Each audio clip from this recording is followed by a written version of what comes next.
স্যারিকা নিয়ে আমরা আজ আলোচনা করব এবং কিভাবে এটি থেকে মুক্তি পাওয়া যেতে পারে। তিনটি মূল পুষ্টির অভাব রয়েছে যেগুলি স্টিকার ক্ষেত্রে জড়িত, এবং এই তিনটি পুষ্টি যদি আপনি গ্রহণ করেন তবে আপনি অনেক ভালো হতে পারেন। এছাড়া আমি আপনাদের দুটি অসাধারণ স্ট্রেচ দেখাব যা মাংসপেশি না স্ট্রেচ করে, বরং ফ্যাসিয়া মানে যা জয়েন্টের বাইরে বিস্তৃত, সেটি স্ট্রেচ করে।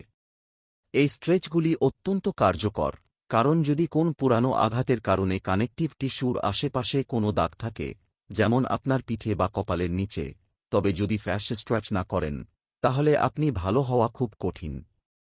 সাটিক নার্ভ শরীরের সবচেয়ে বড় এবং দীর্ঘ নার্ভ।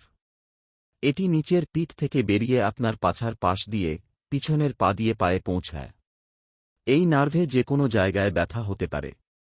সাধারণত চিকিৎসকরা একটি পরীক্ষা করেন যেখানে আপনি শুয়ে পড়েন এবং আপনার পা উঠিয়ে দেখেন। এটাকে সোজা পা উত্তোলন পরীক্ষা বলা হয়, এবং এটি নার্ভে চাপ থাকলে ব্যথা বাড়িয়ে দেয়। তবে আমি চিকিৎসকদের যে পরামর্শ শুনি তা আমার পছন্দ হয় না, যেমন তারা বলে যে আপনি সারা জীবন ঔষধ খেতে থাকবেন। এভাবে বলা সঠিক নয়, কারণ এই ক্ষেত্রে অনেক অনপ্রকাশিত গবেষণা রয়েছে যা চিকিৎসার সঠিক ফলাফল দেখায় না, এবং বড় ফার্মাসিউটিক্যাল কোম্পানি শুধুমাত্র ঔষধের ভালো দিকগুলো দেখায়। এখন আমরা তিনটি পুষ্টির অভাব নিয়ে কথা বলব যা স্টিকার সাথে জড়িত। ভিটামিন সবচেয়ে গুরুত্বপূর্ণ পুষ্টি, কারণ ডিস্কে ভিটামিন রিসেপ্টর রয়েছে। ভিটামিন অ্যান্টি ইনফ্ল্যামেটরি হিসেবে কাজ করে এবং নার্ভের পুনর্নির্মাণে সহায়ক। এটি সাধারণভাবে কম থাকলে পিঠে ব্যথা হতে পারে। ম্যাগনেসিয়াম আসলে পেশির শিথিলকরণে সহায়তা করে এবং ভিটামিন ডি এর কার্যক্রমকে সমর্থন দেয়। ভিটামিন বি12, এটি নার্ভের কার্যক্রম এবং সংযোগে খুবই গুরুত্বপূর্ণ।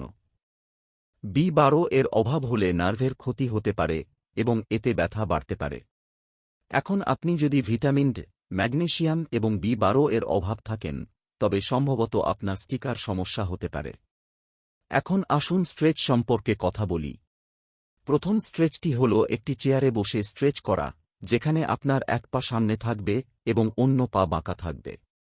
এর ফলে সাটিক নার্ভের পিছন অংশকে প্রসারিত করা হবে। দ্বিতীয় স্ট্রেচটি হল দাঁড়িয়ে একটি সমর্থন ধরুন এবং একটি পা পেছনে উঠিয়ে সেটি ধরে রাখুন।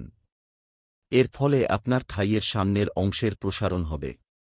এই স্ট্রেচ দুটি প্রতিদিন করার মাধ্যমে আপনি সাটিক নার্ভের ব্যথা থেকে মুক্তি পেতে পারেন। এখন আপনার তিনটি গুরুত্বপূর্ণ পুষ্টি নিয়ে জানা হয়ে গেছে, এবং এই দুটি স্ট্রেচের সাহায্যে আপনার সাটিক নার্ভ ব্যথা দূর করতে পারেন।